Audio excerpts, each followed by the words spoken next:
Mateus capítulo 12. Naquela ocasião, Jesus passou pelas lavouras de cereal no sábado.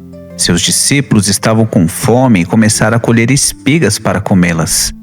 Os fariseus, vendo aquilo, lhe disseram: "Olha, os teus discípulos estão fazendo o que não é permitido no sábado." E ele respondeu: "Vocês não leram o que fez Davi quando ele e seus companheiros estavam com fome? Ele entrou na casa de Deus e juntamente com seus companheiros comeu os pães da presença, o que não lhes era permitido fazer, mas apenas aos sacerdotes.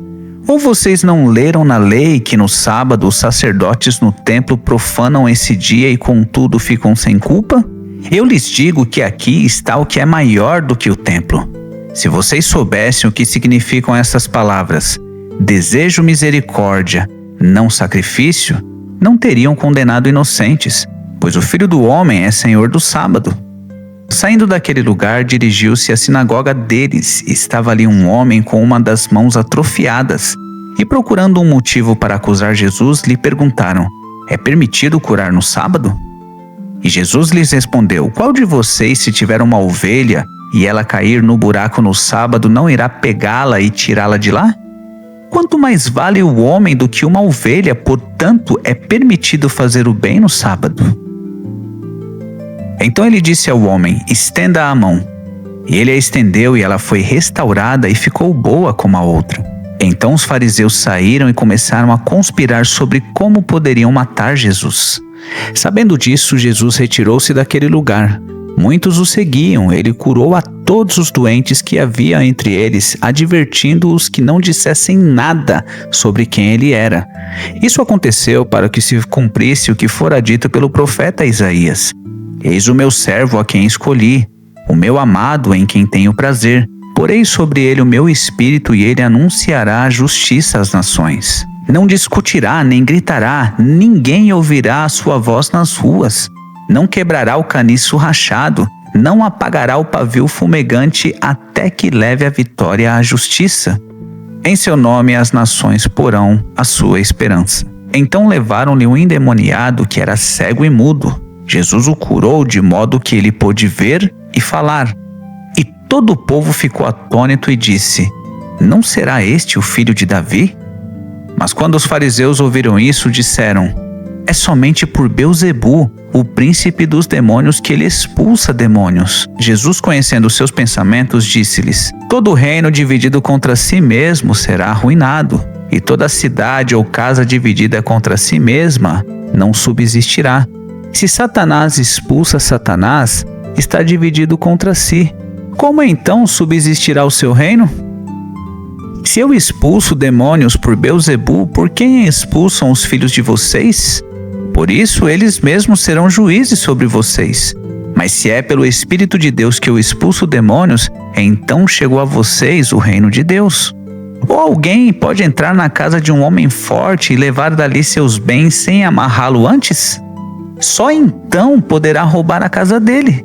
Aquele que não está comigo está contra mim, e aquele que comigo não ajunta, espalha. Por esse motivo eu lhes digo: todo pecado e blasfêmia serão perdoados aos homens, mas a blasfêmia contra o Espírito Santo não lhe será perdoada. Todo aquele que disser uma palavra contra o Filho do Homem será perdoado, mas quem falar contra o Espírito Santo não será perdoado, nem nessa era e nem na era que há de vir. Considerem: uma árvore boa dá frutos bons, uma árvore ruim dá frutos ruins, porque a árvore é conhecida pelo seu fruto. Raça de víboras, como vocês podem dizer que são bons fazendo coisas más? A boca fala daquilo que o coração está cheio. Um homem bom tem do seu bom tesouro e de lá tira coisas boas. O homem mau do seu mau tesouro tira coisas más. Mas eu lhes digo que no dia do juízo os homens haverão de dar conta de toda palavra inútil que tiverem falado. Pois por suas palavras você será absolvido, e por suas palavras poderá ser condenado. Então alguns dos fariseus e mestres da lei lhe disseram: "Mestre, queremos ver um sinal miraculoso feito por ti." E ele respondeu: "Uma geração perversa e adúltera pede um sinal miraculoso, mas nenhum sinal lhe será dado, exceto o sinal do profeta Jonas. Pois assim como Jonas esteve 3 dias e 3 noites no ventre de um grande peixe, assim o Filho do Homem ficará 3 dias e 3 noites no coração da terra. Os homens de Nínive se levantarão no juízo com esta geração e a condenarão, pois eles se arrependeram com a pregação de Jonas. Agora está aqui aquele que é maior do que Jonas. A rainha do sul se levantará no juízo com esta geração e a condenará, pois ela veio dos confins da terra para ouvir acerca da sabedoria de Salomão. E agora está aqui aquele que é maior do que Salomão. Quando um espírito imundo sai de um homem e passa por lugares áridos procurando descanso e não encontra, logo diz: voltarei para a casa de onde saí.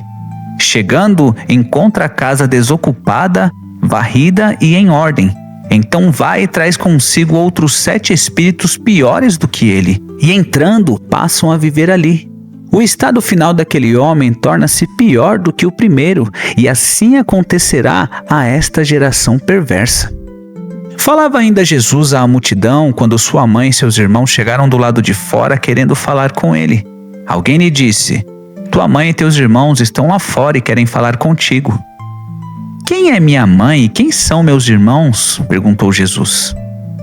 E Jesus, estendendo as mãos para os discípulos, disse: aqui estão a minha mãe e os meus irmãos, pois quem faz a vontade do meu Pai que está nos céus, este é meu irmão, minha irmã e minha mãe.